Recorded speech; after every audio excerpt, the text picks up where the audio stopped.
एक से अधिक बैंक अकाउंट रखने से हो सकता है बड़ा नुकसान। अगर आपके भी घर में किसी का एक से ज्यादा बैंक अकाउंट ओपन है तो यहां पर आपको होने वाला बहुत बड़ा नुकसान है। इस डिजिटल वर्ल्ड में बैंक हर दिन अपने नियम बदलती रहती है। आप अपना बैंक अकाउंट खुलाने से पहले ही बैंक के सारे नियम जान ले। आरबीआई भी अपनी गाइडलाइन से हर दिन अपडेट करती रहती है और बैंक के नियम जो है रातों रात बदल जाते हैं। फ्रॉड को लेकर बैंक और आरबीआई दोनों यहां पर नोटिफिकेशन जारी करती है। फ्रॉडिंग को देखते हुए बैंक यहां पर अपडेट करती है अपने खाता दरों को यहां पर मैसेज करके। अगर बैंक जो है लोन देने में और उसी के साथ साथ यहां पर सिबिल स्कोर करने में अगर खाता दरों को अगर परेशान करती है तो खाता दर यहां पर जो है शिकायत भी कर सकते हैं। कुछ नियम और शर्तें खाता दरों के लिए मुसीबत बन जाती है। ऐसे में खाता खुलवाने से पहले ही इन नियम को आप जान ले। बैंक के रवैये को देखते हुए सरकार भी उस पर सख्त कार्रवाई करती है। नागरिकों के हित को देखते हुए आरबीआई तो गाइडलाइन निकालती है, बट यहां पर बैंक भी अपने स्तर पर नियम बना लेता है ताकि यहां पर उन नियमों को लेकर यहां पर खाता दरों पर कार्रवाई की जा सकती है। एक से अधिक बैंक अकाउंट होने पर चार्ज सहित बहुत सारे लफड़े होते हैं। बैंक की स्कीम के लेकर या फिर लोन के चक्कर में पड़कर यहां पर ग्राहकों से बहुत सारे खाते खुलवा लिए जाते हैं और कुछ ग्राहकों को तो पता ही नहीं होता है कि कितने पेजों पर यहां पर उनसे हस्ताक्षर लिए जाते हैं और उनमें लिखा क्या हुआ था। अगर आप बैंक के नियम जान ले तो आप एक से अधिक कभी भी बैंक अकाउंट नहीं खुलवाएंगे। अगर यहां पर आप जो है बैंक अकाउंट खुलवाते एक से अधिक तो उसके क्या फायदे क्या नुकसान है, आइए आज इस वीडियो के अंदर हम देखते हैं। अगर आप लोन, पीएफ, म्यूचुअल फंड लेना चाहते हैं, फिक्स डिपॉजिट लेना चाहते हैं और अलग अलग बैंक अकाउंट खुलवाना चाहते हैं तो उसको कैसे आप बैलेंस कर सकते हैं, आइए जानते हैं इस वीडियो के अंदर। तो आज के वीडियो के अंदर हम जानेंगे कि बैंक अकाउंट अगर आप ओपन करवाते एक से ज्यादा तो क्या होंगे उसके फायदे और क्या होंगे उसके नुकसान। आइए एक एक करके सभी पॉइंट यहां पर देख लेते हैं और स्टार्ट करते हैं अपने आज के वीडियो को। आइए स्टार्ट करते अपने वीडियो को और बात कर लेते हैं अगर आपका एक से अधिक बैंक अकाउंट है तो यहां पर उसके क्या फायदे होंगे और क्या होंगे आपके नुकसान। तो सबसे पहला पॉइंट देख लेते हैं। यहां पर अगर आपके पास एक से ज्यादा बैंक अकाउंट है तो ध्यान रखिएगा आपका बैंक अकाउंट कहीं बंद ना हो जाए। तो यहां पर आपका एक से ज्यादा अगर बैंक अकाउंट है तो सभी बैंक अकाउंट में आपको मिनिमम बैलेंस का यहां पर मेंटेन करना जरूरी है। अगर यहां पर आप मिनिमम बैलेंस मेंटेन नहीं करते या फिर खाते में लेन देन नहीं करते तो यहां पर आपका खाता बंद भी हो सकता है। ऐसे ज्यादातर केसेस में होता है वेतनभोगी के केसेस में, यानी सैलरीड पर्सन के केसेस में। जैसे ही कोई सैलरीड पर्सन यानी वेतनभोगी है एक कंपनी से दूसरी कंपनी में चला जाता है तो यहां पर नया अकाउंट यहां पर खुलवा लेता है और पुराने अकाउंट में लेन देन बंद कर देता है, जिससे यहां पर खाता उनका बंद हो जाता है।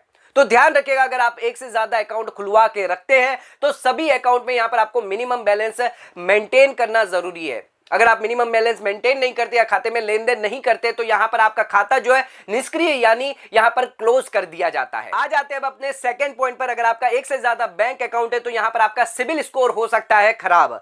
यहां पर ध्यान रखिएगा, यहां पर अगर आपका एक से अधिक बैंक अकाउंट है तो यहां पर आपको खाते को मेंटेन करना जरूरी है, मिनिमम बैलेंस रखना जरूरी है, खाते में लेन देन रखना जरूरी है। अगर आप मिनिमम बैलेंस नहीं रखते तो यहां पर बैंक आप पर पेनल्टी लगाता जाता है।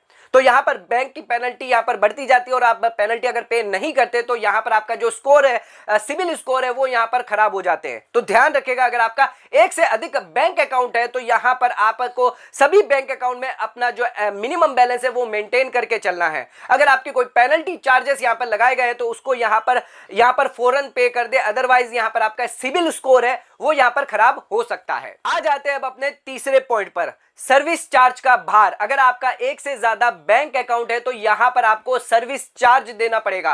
बैंक को मेंटेन करने के लिए यहां पर अगर आपका अकाउंट जो बचत खाता है उसे मेंटेन करने के लिए आपको चार्जेस देने पड़ेंगे। जैसे कि लिए मिनिमम बैलेंस मेंटेन करने के, अगर मेंटेन नहीं करते तो उसके चार्जेस लगेंगे, एसएमएस अलर्ट चार्जेस लगते हैं, डेबिट कार्ड चार्जेस लगते हैं, उसके अलावा और भी बहुत सारे चार्जेस है जो यहां पर आपको लगते हैं। तो यहां पर आपके पास एक से ज्यादा अधिक बैंक अकाउंट है तो आपको उन सभी बैंक अकाउंट के लिए bank charge, SMS charge, debit card charge, आपके पास डेबिट कार्ड है तो डेबिट कार्ड चार्जेस यहां पे लगते हैं। तो ध्यान रखिएगा यहां पर सर्विस चार्ज यहां पर बहुत देना पड़ता है अगर आपके एक से ज्यादा बैंक अकाउंट ओपन होते हैं तो। आ जाते हैं अपने चौथे पॉइंट पर, आपका निवेश होगा प्रभावित। अगर आपका एक से ज्यादा बैंक अकाउंट है तो यहां पर आपका जो निवेश है वो यहां पर प्रभावित होने वाला है।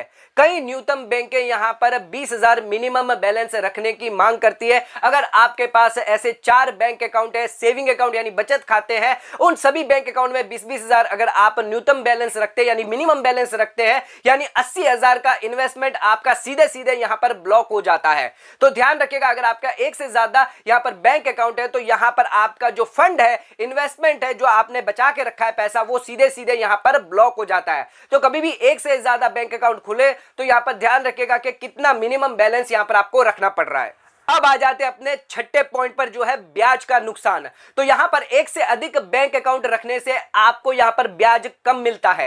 यानी अगर आपने 1 लाख रुपए अगर अपने 4 अकाउंट में रखे तो यहां पर आपको 25,000 के हिसाब से आपको इंटरेस्ट यहां पर मिलने वाला है अपने बैंक खाते में यानी बचत खाते में, दर रेट के हिसाब से। बट अगर आप किसी एक अकाउंट में यहां पर पूरा 1 लाख रुपए मिले रखें तो यहां पर अच्छा खासा इंटरेस्ट जो है वो आपको यहां पर मिलने वाला है उच्च दर पे। तो ध्यान रखिएगा, यहां पर अगर आपका एक से ज्यादा बैंक अकाउंट है तो यहां पर ब्याज का भी नुकसान यहां पर आपको हो सकता है। तो ध्यान रखिएगा कभी भी कि कम से कम यहां पर बैंक अकाउंट हो, ताकि आपको ब्याज दर जहां पर ज्यादा हो उसी में आप अपना पूरा पैसा यानी इन्वेस्टमेंट यहां पर रखते हैं तो अच्छा खासा यहां पर आप जो इंटरेस्ट है वो यहां पर ले सकते हैं। अब आ जाते हैं अपने 5th पॉइंट पर, जो है इनकम टैक्स से फ्रॉड।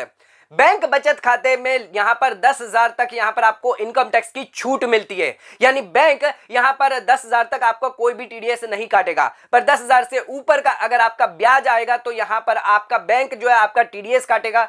ध्यान रखिएगा, यहां पर अगर आपके पास एक से ज्यादा बचत खाते हैं तो यहां पर आप इनकम टैक्स फ्रॉड के कारण भी यहां पर बन सकते हैं। तो ध्यान रखिएगा, यहां पर अगर आपका एक से ज्यादा बैंक अकाउंट है तो सभी बैंकों को यहां पर अपने बैंक की सूचना जरूर दें कि यहां पर आपका सालाना कितना टीडीएस बन रहा है, कितना इंटरेस्ट यहां पर बन रहा है, और बैंक जो है उसे सही से टीडीएस काटे या फिर उसे सही से आप अपनी इनकम टैक्स रिटर्न में दिखाएं। अगर आप ऐसा नहीं करते तो यहां पर इनकम टैक्स फ्रॉड का कारण यहां पर आप बन सकते हैं। आ जाते हैं अपने अगले पॉइंट यानी 7th पॉइंट पर, जहां पर आईटीआर भरने में आपको हो सकती है परेशानी। तो ध्यान रखिएगा, आप अपना इनकम टैक्स रिटर्न भरते हैं तो आपको सभी बैंक अकाउंट की डिटेल यहां पर देनी होती है। अगर आपके एक से ज्यादा बैंक अकाउंट है तो यहां पर सभी बैंक अकाउंट की डिटेल यहां पर अपने आईटीआर में आपको देनी होती है। उसी के साथ साथ यहां पर सभी बैंक अकाउंट के जो स्टेटमेंट है उन्हें निकालते निकालते आपकी यहां पर जो है माथापच्ची हो जाती है, क्योंकि यहां पर एक से अधिक बैंक अकाउंट की यहां पर आपको स्टेटमेंट सभी निकालने होते हैं। उसी के साथ साथ यहां पर अगर किसी बैंक अकाउंट का स्टेटमेंट या किसी बैंक को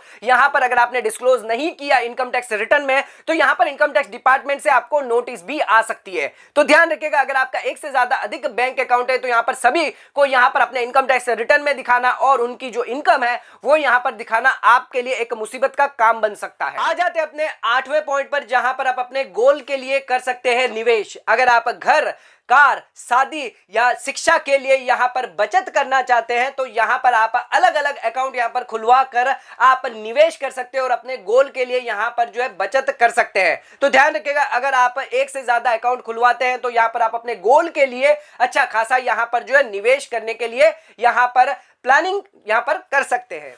आ जाते हैं अपने 9वें पॉइंट पर, जो बात करता है लिक्विडिटी।